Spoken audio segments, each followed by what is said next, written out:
Same sex marriage के ऊपर supreme court में सुनवाई शुरू हो चुकी है। 13 मार्च को सेम सेक्स मैरिज को 5 जजों की बेंच को रेफ़र किया गया था। याद रखिए डेट, 13 मार्च 2023, यानी इसी वर्ष सेम सेक्स मैरिज को 5 जजों की बेंच को रेफ़र किया गया और 18 अप्रैल को सेम सेक्स मैरिज पे 5 जजों की बेंच ने सुनवाई शुरू कर दिया है और कंटिन्यू इस पे बहस चल रही है।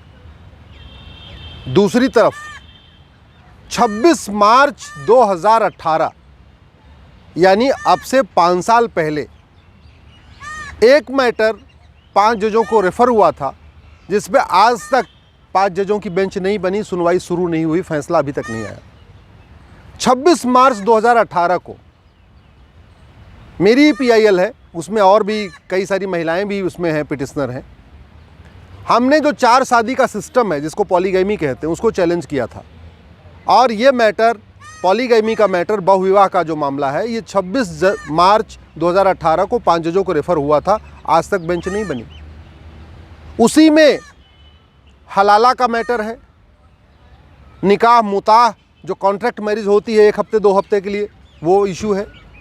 निकाह मिस्यार भी 5 जजों को रेफ़र हो चुका है।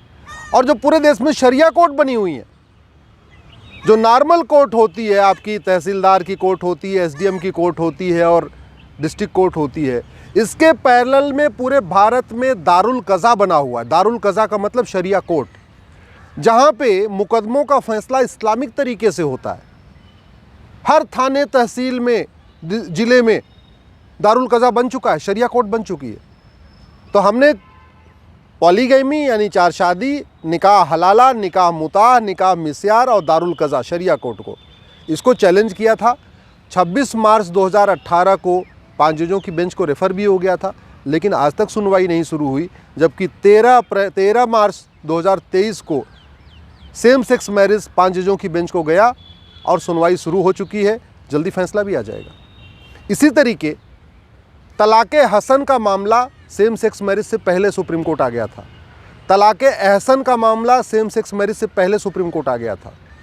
तलाक़े बाइन, तलाक़े किनाया का मामला सेम सेक्स मैरिज से पहले आ चुका था सुप्रीम कोर्ट में, वो मैटर पेंडिंग है। उसमें भी देश भर के अलग अलग क्षेत्रों से जो पीड़ित बहनें हैं वो आई हुई है, उस पर भी सुनवाई शुरू नहीं हुई। मेरा ये मानना है कि भारत में हज़ारों की संख्या में हमारी बेटियां, बहनें तलाक़े हसन से पीड़ित हैं, तलाक़े एहसन से पीड़ित हैं, तलाक़े सुन्नत से पीड़ित हैं, तलाक़े बाइन से पीड़ित हैं, तलाक़े किनाया से पीड़ित हैं, बहुविवाह से पीड़ित हैं, हलाला से पीड़ित हैं, मुताह से पीड़ित हैं, मिस्यार से पीड़ित हैं।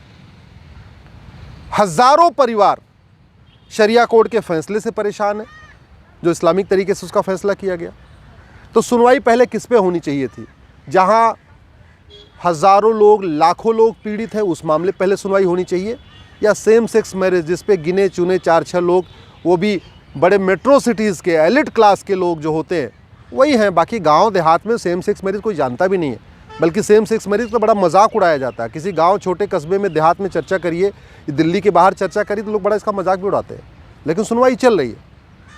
सुप्रीम कोर्ट का ये प्रेरोगेटिव है, चीफ जस्टिस के पास ये अधिकार है कि वो तय करें किस मामले को पहले सुनना है, किस मामले को बाद में सुनना है। मैं उनके अधिकार पे, उनके राइट पे कुछ नहीं कहना चाहता हूँ।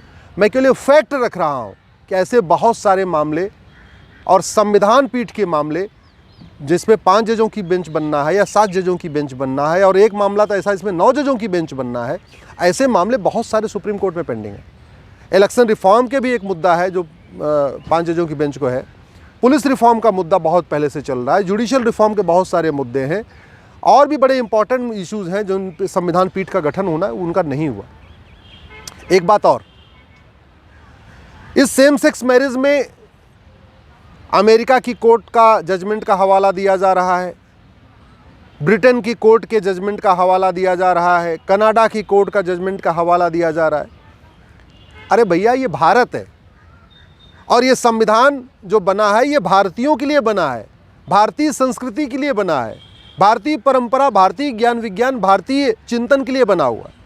ये अमेरिका, फ्रांस, सिंगापुर या जापान का संविधान नहीं है। उनका अलग तरीका है, उनका अलग जीवन तरीका है, वो अलग उनकी सोच है। जिन देशों के कानूनों का हवाला दिया जा रहा है जहाँ सेम सेक्स मैरिज है, वहाँ वसुधैव कुटुंबकम की भावना नहीं है, वहाँ नारी तु नारायणी की भावना नहीं है, वहाँ ब्रह्मचर्य की कोई भावना नहीं है, वहाँ अष्टांग योग नहीं है, वहाँ वेद पुराण नहीं है, वहाँ भगवत गीता रामायण नहीं है। ये भारत की परंपरा रही है, सनातन परंपरा रही है। Same sex marriage totally Indian culture, Indian tradition के खिलाफ है। सेम सेक्स मैरिज में सबसे बड़ी समस्या ये होती है, विवाह किस लिए किया जाता है? केवल दो लोग रहने के लिए नहीं किया जाता। विवाह करते हैं परिवार बढ़ाने के लिए, समाज को बढ़ाने के लिए, कि लगातार एक नेचुरल सिस्टम चलता रहे। सेम सेक्स मैरिज तो अननेचुरल है और कोर्ट में हमेशा नेचुरल जस्टिस होता है।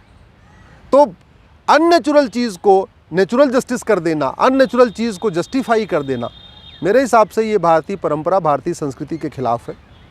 न कहीं वेद पुराण गीता रामायण में सेम सेक्स मैरिज का कोई जिक्र आता है, इवन बाइबल कुरान में भी नहीं है।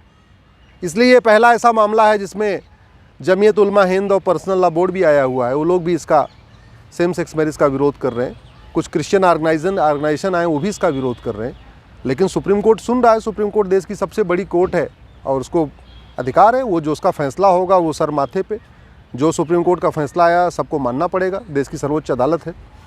लेकिन फिर बात वही आ गई कि क्या सेम सेक्स मैरिज का मैटर सबसे इंपॉर्टेंट है? तलाक़े हसन, तलाक़े हसन, तलाक़े बाइन, तलाक़े सुन्नत, तलाक़े किनाया, निकाह हलाला, निकाह मुता, निकाह मिसार, अगर वास्तव में जेंडर इक्वलिटी की बात करना है तो सबसे पहले तो उन मैटर को सुन लेना चाहिए था। ऐसी क्या जल्दीबाजी है कि नहीं पहले सेम सेक्स मैरिज डिसाइड करना, बाकी सारे मैटर बाद में डिसाइड करना?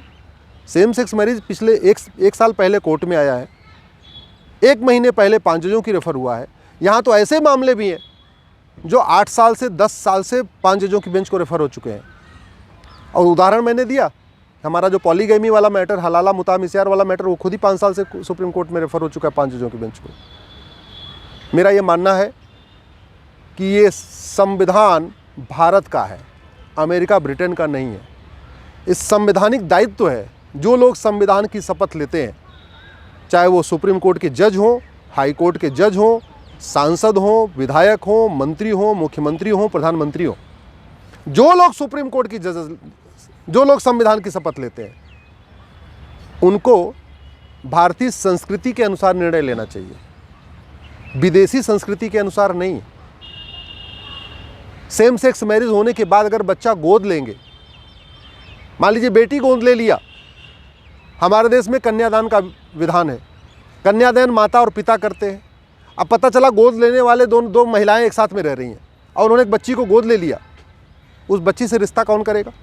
और रिश्ता करेगा तो विवाह के समय माता पिता कन्यादान कैसे करेंगे? क्योंकि यहाँ तो 2 माताएं हैं। मान लीजिए बेटे को गोद ले लिया 2 महिलाओं ने, फिर वही आएगा, कौन उस बच्चे से विवाह करेगा जब पता चलेगा इसके पिता है ही नहीं, इसकी तो केवल माताएं 2 हैं। या मान लीजिए 2 पुरुष एक साथ में रह रहे, उन्होंने बेटी गोद लिया या बेटा गोद लिया, उनके बच्चे से विवाह कौन करेगा? ये भारत की संस्कृति है, भारत की परंपरा है। यहाँ देखा जाता है खानदान कौन है, परिवार कौन है, माता कौन है, पिता कौन है। तो जहाँ पे किसी बच्चे के केवल 2 पिता होंगे, माता एक भी नहीं होगी, या 2 माता होंगी, पिता एक भी नहीं होगा, उनका आगे का जो सामाजिक सिस्टम है, जो सामाजिक और भी आवश्यकताएं हैं, जो रिश्ते नाते हैं, वो कैसे चलेंगे? सुप्रीम कोर्ट फैसला तो दे देगा, मान लीजिए सेम सेक्स मैरिज को रजिस्ट्रेशन अलाउ भी कर देता है, परमानेंट भी कर देता है, उसको मान्यता भी दे देता है, सामाजिक मान्यता सुप्रीम कोर्ट कैसे दिलवाएगा? आपको याद है एक जजमेंट आया था दक्षिण भारत का मंदिर के बारे में, जहाँ पे कह दिया गया नहीं महिलाएं भी जा सकती हैं। आज भी वो जजमेंट इम्प्लीमेंट नहीं हो पाया, क्योंकि परंपरा है, वो ये भारत का दर्शन है कि ऐसे बहुत सारे मंदिर हैं जहाँ केवल महिलाएं जा सकती हैं, ऐसे बहुत सारे मंदिर हैं जहाँ केवल पुरुष जा सकते हैं। ये हमारी परंपरा रही, हमारी संस्कृति रही। अब उसके खिलाफ अगर जजमेंट सुप्रीम कोर्ट का अभी आता है, सबरीमाला की बात कर रहा हूँ मैं, तो वो इम्प्लीमेंट नहीं हो पाएगा। वो जजमेंट एक एकेडमिक जजमेंट हो जाएगा, इफेक्टिव नहीं हो सकता। मेरा ये मानना है कि अगर सेम सेक्स मैरिज में ये हुआ, मान लीजिए सुप्रीम कोर्ट ने अलाउ किया, तो जो प्रैक्टिकल डिफ़िकल्टी है बच्चा गोद लेने का, बच्चे के भरण पोषण का, आने जो पब्लिक लाइफ में उसको रिकॉग्निशन सुप्रीम कोर्ट कैसे दिलाएगा। आप भी सोचिए, इस विषय पे चिंतन करिए कि क्या ठीक है क्या नहीं ठीक है। सबको ये सोचने का अधिकार है, और जैसा आपको ठीक लगे कमेंट ज़रूर करिएगा।